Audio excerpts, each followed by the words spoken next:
Hello everyone, thank you for joining me. Thank you to those who are joining in consciousness and to those of you who are listening to the recording. It's really lovely to be back here with you. A warm welcome. Hi Asad, thank you for joining. Towards the very end of his earthly life, hi Gloria. So towards the very end of his earthly life, Joel Goldsmith sent out an important letter to his Infinite Way students. It was in April 1964, and in that same year, this letter was included posthumously in his book, Realisation of Oneness. This book. It was also included many years later as the final chapter of A New Horizon. Joel said this letter was so important because it captured the entire basis of his Infinite Way teaching. The magnitude of that message is what we will be discussing today. But before we explore Joel's teachings, hi Saz, thank you for joining. Before we explore his teaching, shall we start with a short meditation? I invite you to close your eyes with me now and just be still for a few moments. Let's be still.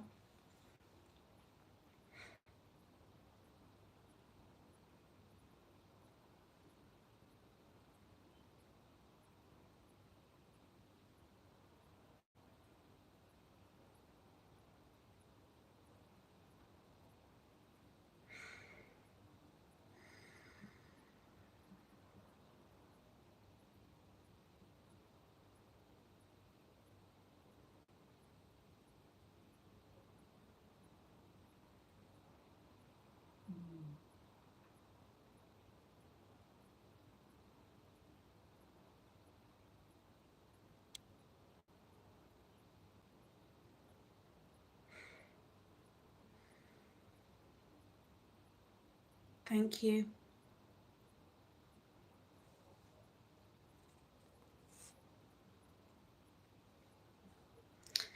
So what Joel stated in this letter was this, and I'm going to read to you from the extract in Realisation of Oneness, which is actually in New Horizon. Let me read it out to you. He said, the entire basis of the Infinite Way teaching is that there is not God and.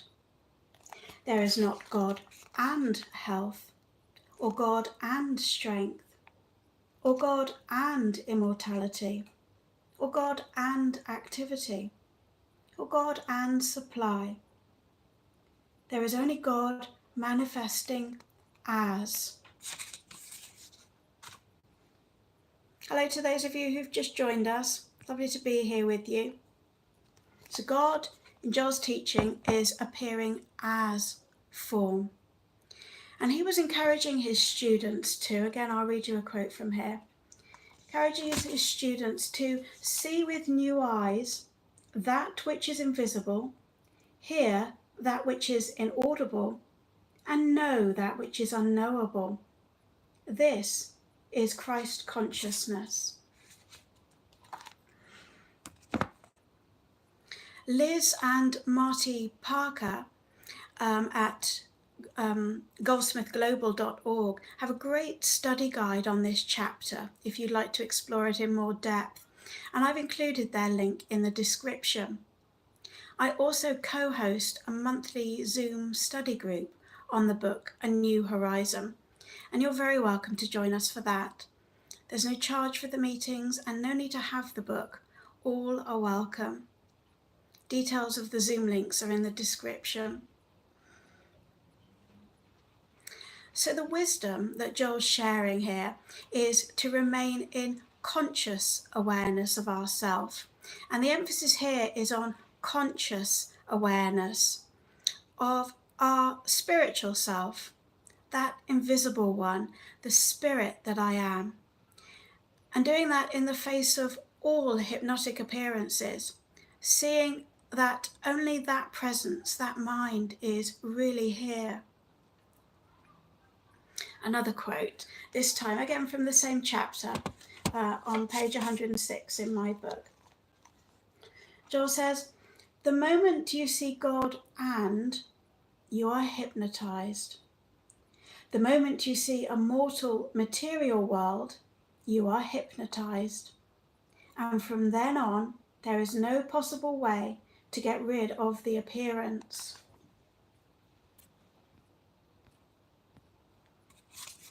And what he means by hypnotized is hypnotized by world thoughts.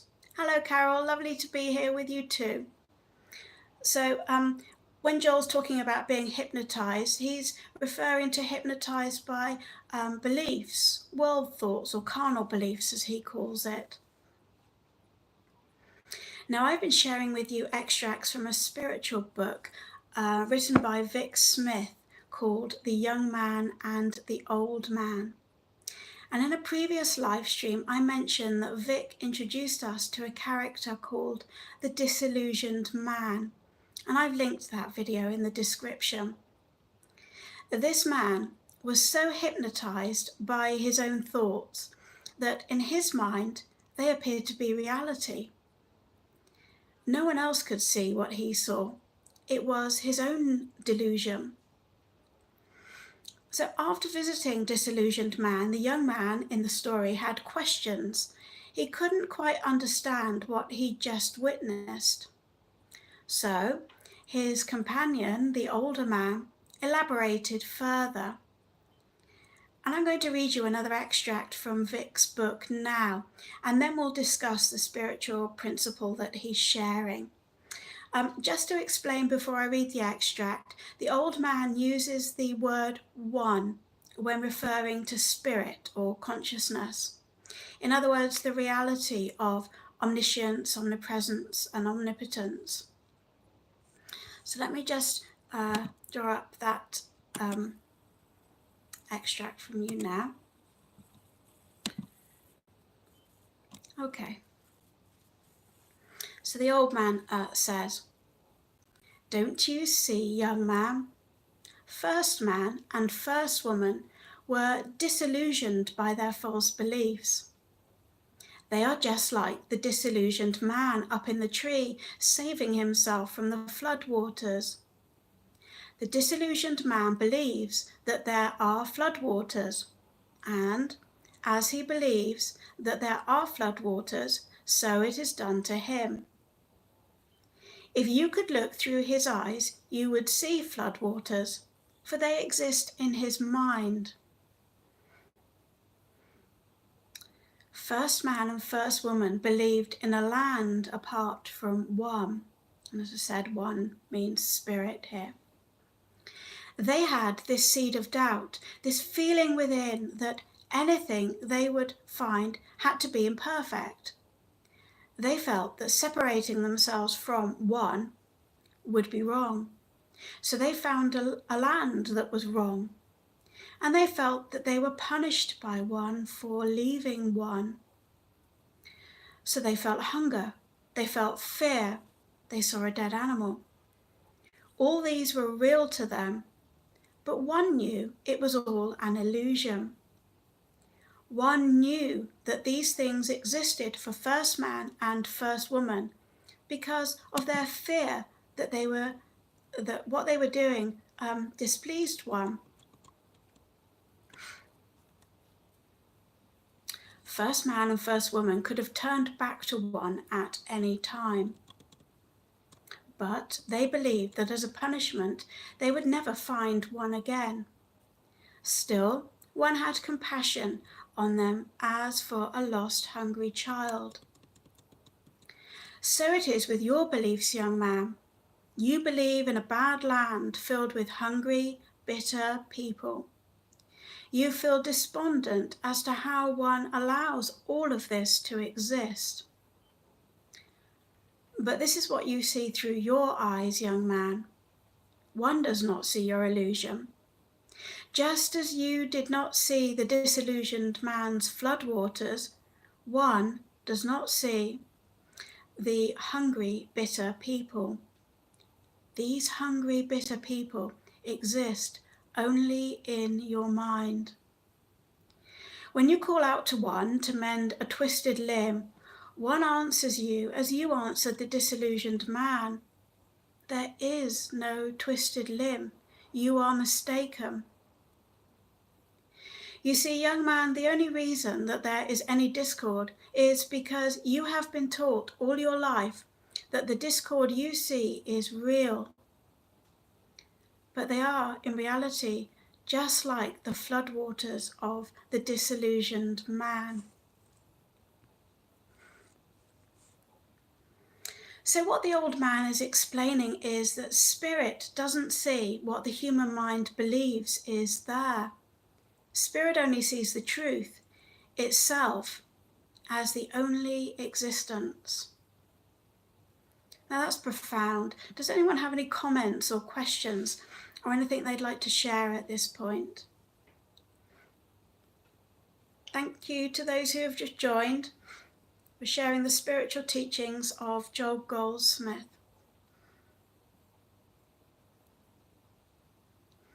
So the human mind is the, Gloria saying beautiful sharing. Thank you, Gloria. So to contextualize what we've just shared, the human mind is the substance of the five senses. In order to see truth, in fact reality, we must look and discern through our soul faculty, or spiritual consciousness, as Joel calls it.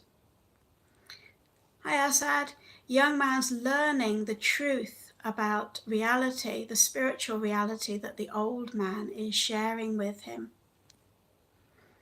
Thank you for your question. I recently read a quote by Muji, and I feel it really captures our practice in the infinite way beautifully. Muji said, "When you are empty, love shines through unimpeded. Empty the house of you, and God will come and live there." Oh, thank you for the love, Azad. God will come and live there. And God is, of course, already there because it's our own consciousness, but devoid of thought. We must consciously, and here's the important word again, consciously rest in the awareness of that. With all appearances, we're dealing with hypnotism, fundamentally non-reality. Only spirit is. And this then breaks the mesmerism, as Joel goes on to explain in this letter and in the chapter that I've read from. Hypnotism is the substance of all discord.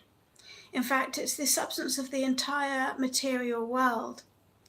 But it's no thing, it's no power, and in truth, it doesn't have any real absolute existence. Let me clarify this more by reading to you from Realisation and Oneness, the actual book.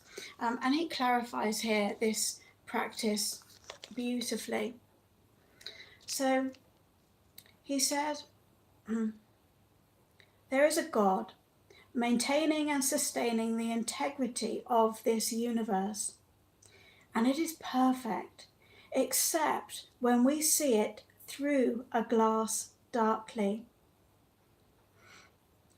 Glorian saying, God is expressing as. Yeah, that's the important message in this letter. So continue with this quote. And it is perfect except when we see it through a glass darkly. Except when we see it through a sense that has been to some extent mesmerized by the belief in good and evil. The healing lies in our realization that God's universe is intact, the spiritual universe is intact, and therefore we are intact. For all that God is, we are, and all that the Father has is ours. This that is appearing is just the product of mesmeric sense. But since it is not God created, God ordained or God sustained, it is a nothingness, the arm of flesh.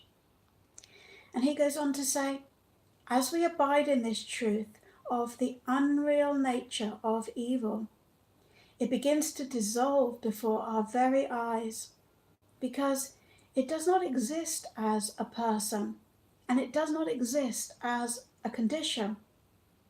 It exists as a mesmeric influence, owing to our acceptance of the belief in two powers as real.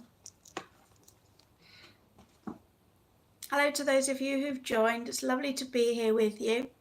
Does anyone have any comments or thoughts at this stage? He's really captured there our practice in the infinite way.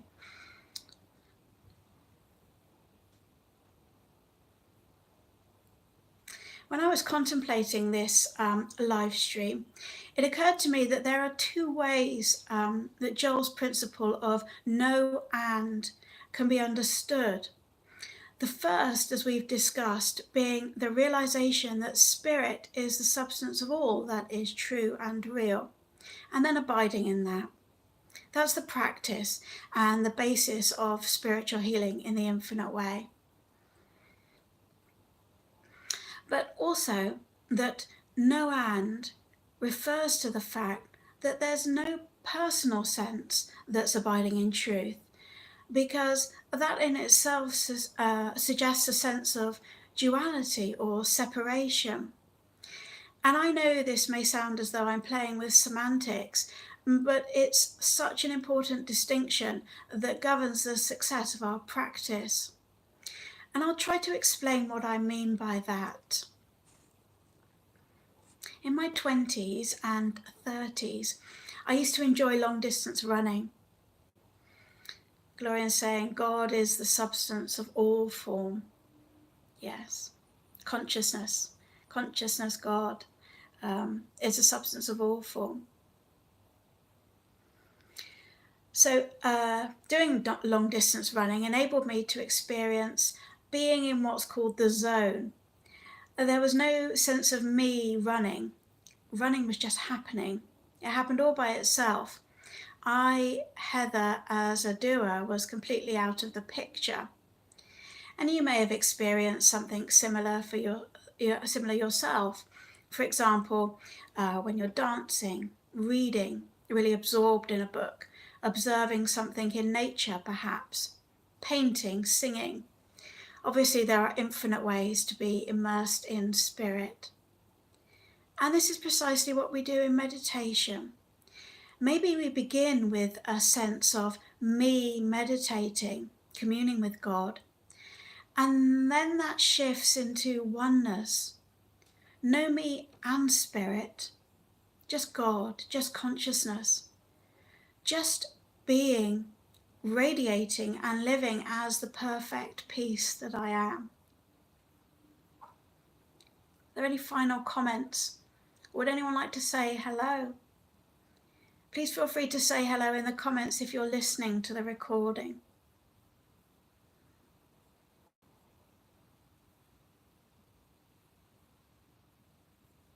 If not, then let's close by resting in that perfect peace now. Thank you, Gloria. Thank you so much for being here. Thank you to all of you. Let's meditate now. At the end of the meditation, I'll say thank you, and then we'll leave in silence.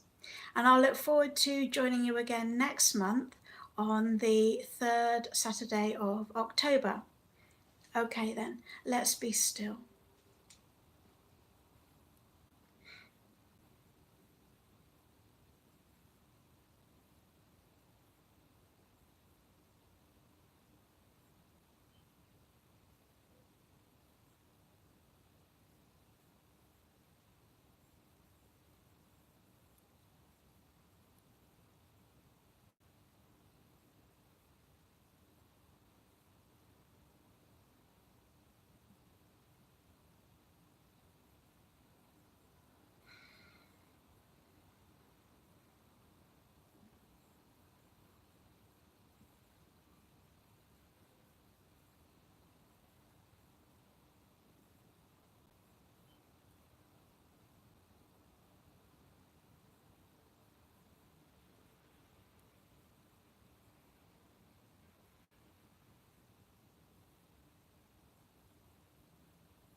Thank you.